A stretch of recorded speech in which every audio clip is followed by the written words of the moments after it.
अस्सलाम वालेकुम, मैं हूं इंजीनियर फुरकान और आप देख रहे हैं हमारा यूट्यूब चैनल कंस्ट्रक्शन डॉक्टर।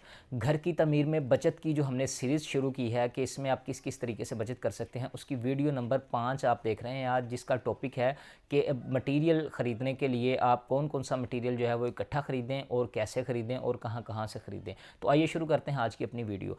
सबसे पहले हम बात करते हैं कि बुनियादों के अंदर आपको मटेरियल इकट्ठा ख़रीदना चाहिए कि या नहीं ख़रीदना चाहिए। तो इसका सिंपल सा जवाब है, बगैर कोई तमहीद बांधे, कि जी बिल्कुल ख़रीदना चाहिए। क्योंकि जब मटेरियल आपका मौके के ऊपर मौजूद होगा और लेबर जो है वो भी ठेकेदार की कम लगेगी और उसको काम करने में आसानी रहेगी और वो जल्दी से जल्दी आपके घर की तमीर को मुकम्मल करेगा। अगर काम लेट होता है तो इसमें ठेकेदार के साथ साथ आपका भी नुकसान होता है। अब बात करते हैं कि बुनियादों की तमीर के लिए आपको जो इकट्ठा मटेरियल ख़रीदना है वो है कौन कौन सा, और जौन सा मटेरियल इकट्ठा नहीं ख़रीदना वो कौन कौन सा है। अब सबसे पहले तो बुनियादों के अंदर जो हमें मटेरियल चाहिए होता है वो ईंटों की रोड़ी होती है, या उसकी जगह पे कुछ लोग बज्जर इस्तेमाल कर लेते हैं। वो करना चाहिए या नहीं, इसकी वीडियोस आपको आगे मिलेंगी। फ़िलहाल हम आपको ये बता रहे हैं कि मटेरियल आपने कौन सा इकट्ठा ख़रीदना है, कैसे ख़रीदना और कौन सा नहीं इकट्ठा ख़रीदना।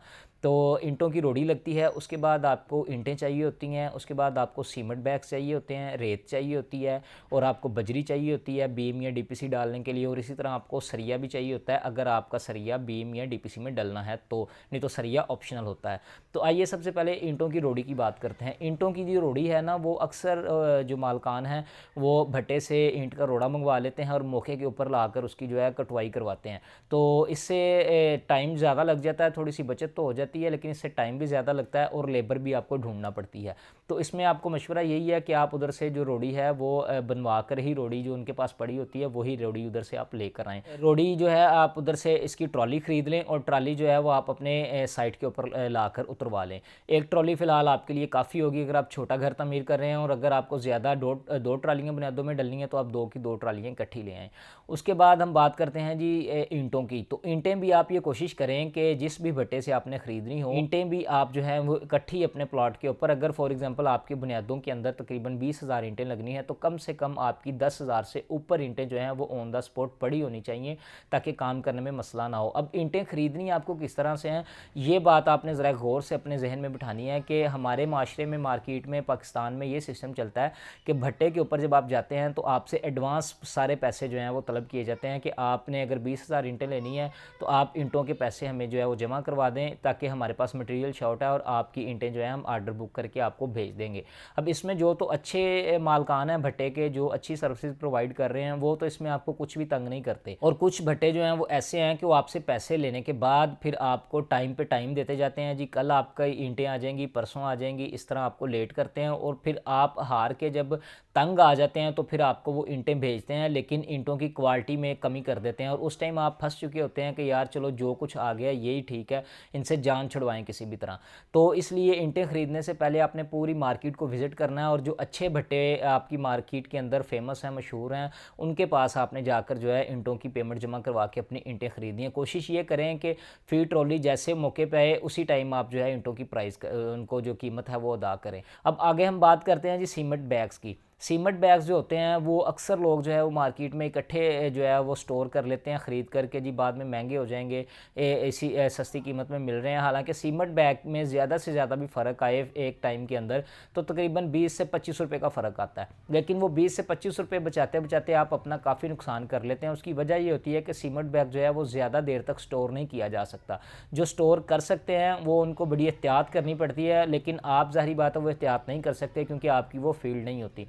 सीमेंट बैग फिर जब आप इकट्ठे परचेज़ करते हैं मार्केट से तो इसके अंदर 2 नंबर सीमेंट आने का बहुत ज़्यादा खदशा होता है, क्योंकि जब आपने 100-200 बैग इकट्ठा ख़रीदना है तो उसके अंदर अगर 2, 3, 5, 10 बैग 2 नंबर कोई आपको डाल भी देगा तो आपको इस चीज़ का महसूस नहीं होगा और आपको पता भी नहीं चलेगा।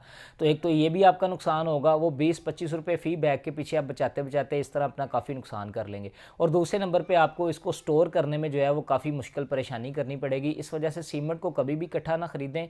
हाँ, तकरीबन फ़ी दिन में अगर आपके 10 बैग लग रहे हैं तो आप कम से कम जो है एक दिन पहले जो है वो 10 बैग मंगवा कर जो है वो अपनी साइट के ऊपर एक सेफ जगह करके उसके ऊपर जो है वो उनको स्टोर कर लें, और इसी तरह जब वो शाम को ख़त्म हो जाएँ तो आप मज़ीद उसी शाम को अगले दिन के लिए सीमेंट बैग मंगवा लें।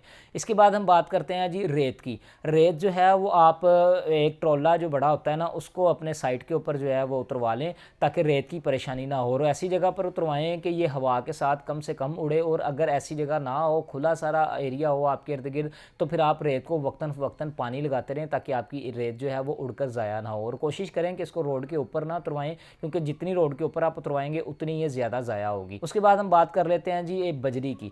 बजरी जो होती है ना, ये आपको डीपीसी और बीम, या अगर आप नीचे बुनियादों की तह में भी डालना चाहें तो इस्तेमाल के लिए इसकी ज़रूरत पड़ती है।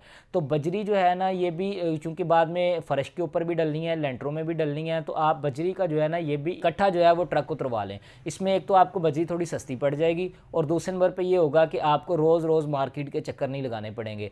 वो जो बजरी होगी वो भी आपने उस जगह पर उतरवानी है जहाँ पर ज़ाया होने का ख़दशा कम हो। आपने बजरी भी जो है अपनी इकट्ठी उतरवा लेनी है। उसके बाद हम बात करते हैं सरिये की। सरिया जो होता है ना, बुनियादों में हस्बे ज़रूरत डाला जाता है कि बीम, या अगर कोई आपके पास डीपीसी में सरिया डालना है, कोई बीम में सरिया डालना है, या कोई कॉलम आपका आ गया, तो वहाँ पे अगर आपकी बिल्डिंग ज़्यादा बड़ी है, कोई 1 कनाल 2 कनाल है जहाँ पे काफ़ी मकदार में सरिया लगना है, तो फिर आप सरिया जो है वो बुनियादों के लिए कम से कम इकट्ठा परचेज़ कर लें। और अगर आपका छोटा घर है और कुछ ही सरिया आपको चाहिए, तो फिर आप सरिये की पुमाइश करके ऑन द स्पॉट जो है वो सरिये को मार्केट से ख़रीद कर लें। इसके बाद हमारे पास रोड़ी, ईंट, सीमेंट, बजरी और रेत सरिया भी हो गया बुनियादों के अंदर। इसके अलावा कोई भी जो है वो मटीरियल की इतनी ख़ास ज़रूरत नहीं पड़ती।